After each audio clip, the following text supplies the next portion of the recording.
ನಮಸ್ಕಾರ ಡಿಡಿ ಟಿವಿಯ ಮತ್ತೊಂದು ವಿಡಿಯೋಗೆ ಸ್ವಾಗತ. ನಾನು ನಿಮ್ಮ ಡಾರ್ಲಿಂಗ್ ಧನು.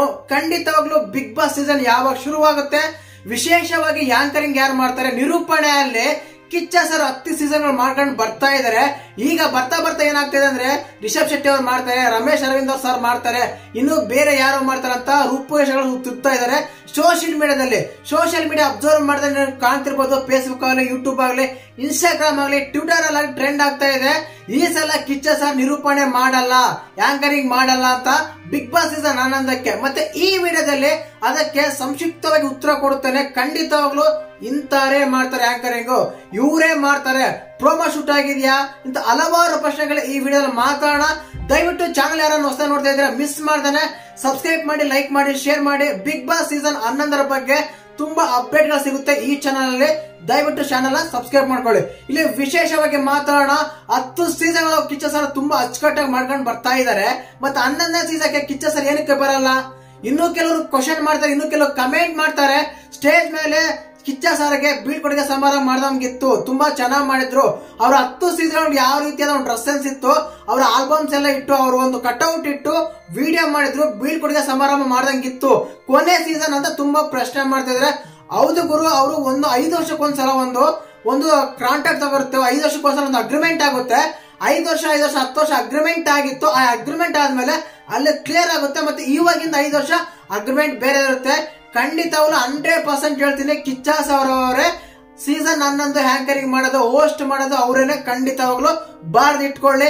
ಯಾವುದೇ ಒಂದು ಯೂಟ್ಯೂಬ್ ಅಲ್ಲಾಗಲಿ, ಫೇಸ್ಬುಕ್ ಅಲ್ಲಾಗಲಿ, ಇನ್ಸ್ಟಾಗ್ರಾಮ್ ಅಲ್ಲಿ ಯಾವುದೇ ಒಂದು ತರದ ವಿಡಿಯೋ ಬರ್ಲಿ ನೋಡ್ರಿ, ಬಿಟ್ಟಾಕಿ ಅಷ್ಟೇ. ಬಟ್ ಯಾಕಂದ್ರೆ ಬಿಗ್ ಬಾಸ್ ಅಂದ್ರೆ ಕಿಚ್ಚ ಅಂದ್ರೆ ಬಿಗ್ ಬಾಸ್ ಅನ್ನೋ ಲೆವೆಲ್ಗೆ ಬಂದಿದಂದ್ರೆ ಎರಡು ಮಾತೇ ಇಲ್ಲ ಗುರು. ಯಾಕಂದ್ರೆ ಸ್ಟೇಜ್ ಮೇಲೆ ಹ್ಯಾಂಕರಿಂಗ್ ಯಾರೋ ಬೇರಾದ್ರೂ ಬಂದ್ರೆ ಊಹಿಸ್ಕೊಳಕ್ಕೆ ಆಗಲ್ಲ. ನಿಮ್ಗಲ್ಲ, ನಮ್ಗಲ್ಲ, ಯಾರಿಗೂ ಆಗಲ್ಲ. ಏನಕ್ಕಂದ್ರೆ ಆ ರೀತಿ ಕಂಡೀಷನ್ ಗಳು ಬಂದಾಗ ಸ್ಟೇಜ್ ಮೇಲೆ ಹ್ಯಾಂಡಲ್ ಮಾಡಕ್ಕೆ ಕಿಚ್ಚ ಸರ್ ಬಿಟ್ರೆ ಯಾರ ಕೈಲೂ ಆಗಲ್ಲ. ಏನಕ್ಕಂದ್ರೆ ಅವರು ಮಾಡೋ ಕೀಟ್ಲೆಗೆ, ಅವ್ರು ಮಾಡೋ ಪ್ರಶ್ನೆಗೆ, ಅವ್ರು ಕೊಡೋ ಉತ್ತರಕ್ಕೆ ಕಿಚ್ಚ ಸರ್ ಮಾತ್ರ ಉತ್ತರ ಕೊಡಬಲ್ಲರು. ಬೇರೆ ಯಾರು ಕೊಡೋಕ್ಕಾಗಲ್ಲ ಅಂತ ಎದೆ ತಟ್ಕೊಂಡು ಹೇಳ್ಬೋದು ಈ ವಿಷಯದಲ್ಲಿ ಮಾತ್ರ. ಖಂಡಿತ. ಆದ್ರೆ ಹೈದರಾಬಾದ್ ಅಲ್ಲಿ ಶೂಟ್ ಆಗಿದೆ, ಹೈದರಾಬಾದ್ ಅಲ್ಲಿ ಪ್ರೋಮೋ ಶೂಟಿಂಗ್ ಆಗಿದೆ ಅನ್ನೋದು 100% ಸತ್ಯ ಗುರು. ಇದು ಬೆಂಗಳೂರಲ್ಲಿ ಶೂಟ್ ಮಾಡಿಲ್ಲ. ಆಂಧ್ರ ಕನ್ನಡ ಎರಡು ಒಂದೇ ಸಲ ಪ್ರೋಮೋ ಶೂಟ್ ಮಾಡಿದ್ರೆ, ಅದು ಹೈದರಾಬಾದ್ ಅಲ್ಲಿ ಹೈ ಟೆಕ್ನಾಲಜಿ ಅಲ್ಲಿರೋದ್ರಿಂದ ಅಲ್ಲಿಗೆ ಹೋಗಿ ಶೂಟ್ ಮಾಡಿದ್ರಂತ ಒಂದು ನ್ಯೂಸ್ ಹರಡಿತ್ತು. ಅದು ನಿಜ ಕೂಡ. ಆಲ್ರೆಡಿ ಪ್ರೋಮೋ ಕೂಡ ಲೀಕ್ ಆಗಿದೆ, ಸಣ್ಣ ಒಂದು ವಿಡಿಯೋ ಲೀಕ್ ಆಗಿದೆ. ಆ ವಿಡಿಯೋ ತೋರಿಸೋದು ಸಮಂಜಸವಲ್ಲ ಅನ್ಸುತ್ತೆ. ಖಂಡಿತ ಒಂದು ಫೋಟೋ ಅಂತ ತೋರಿಸ್ತೀನಿ. ಅದ್ರ ಕಿಚ್ಚ ಸರ್ ಒಂದು ಜಾಕೆಟ್ ಹಾಕೊಂಡು ತುಂಬಾ ಕಟ್ಟಾಗಿ, ಅಚ್ಚುಕಟ್ಟಾಗಿ, ತುಂಬಾ ಔಟ್ಫಿಟ್ ಆಗಿ ಕಾಣ್ತಾ ಇದಾರೆ. ಆ ಪ್ರೋಮೋದಲ್ಲಿ ಆ ಒಂದು ಫೋಟೋ ಲೀಕ್ ತೋರಿಸ್ತೀನಿ. ಆ ಲೀಕ್ ಅಲ್ಲಿ ಖಂಡಿತವಾಗ್ಲೂ ಇನ್ನ ಮಾತಾಡ್ಬೇಕಂದ್ರೆ ಕಿಚ್ಚ ಸರ್ ಆಂಕರಿಂಗ್ ಮಾಡೋದು ಬೇರೆ ಸಂಶಯನೇ ಬೇಡ. ಕಂಟೆಸ್ಟೆಂಟ್ ಗಳು ಯಾರು ಅಂತ ಬಂದಾಗ ತುಂಬಾ ಹೆಸರು ಕೇಳಿ ಬರ್ತಾ ಇದೆ. 10ನೇ ಸೀಸನ್ ಅಲ್ಲಿ ಈ ಹೆಸರು ಕೇಳಿ ಬರ್ತಾ ಇತ್ತು, ಈಗ ಈ ಸೀಸನ್ ಅಲ್ಲೂ ಅದೇ ಹೆಸರು ಕೇಳಿ ಬರ್ತಾ ಇದೆ. ಬಟ್ ಬಿಗ್ ಬಾಸ್ ಸೀಸನ್ 11 ಶುರುವಾದ ಮೇಲೆನೆ ಇಂಥವ್ರು ಬರ್ತಾರಂತ ಕನ್ಫರ್ಮ್ ಆಗೋದು. ಅದಕ್ಕಿಂತ ಮುಂಚೆ ಒಂದು 10 ಹೆಸರು ಹೇಳ್ತೀವಿ. ಆ 10 ಹೆಸರಲ್ಲಿ ಯಾರೋ ಇಬ್ರು ಮಾತ್ರ ಅದ್ರಲ್ಲಿ ಬಂದಿರ್ತಾರೆ. ಆದ ಕಾರಣ ಅವ್ರು ಬರೋದಕ್ಕಿಂತ ಮುಂಚೆ ಹೇಳಕ್ಕಾಗಲ್ಲ. ಆ ಶೋ ಆಗಿದ್ದನ್ನ ನಾ ಮಾತ್ರ ಹೇಳಕ್ಕಾಗೋದು. ಅದಕ್ಕಿಂತ ಮುಂಚೆನೆ ಒಂದು ಪ್ರಯತ್ನ ಮಾಡ್ತೀನಿ, ಇಂಥ ಬರ್ತಾರೆ ಕಂಟೆಸ್ಟೆಂಟ್ ಗಳು ಅಂತ ಹೇಳಕ್ಕೆ.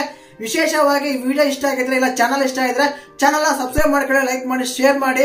ಜೈ ಹಿಂದ್, ಜೈ ಕರ್ನಾಟಕ ಮಾತೆ.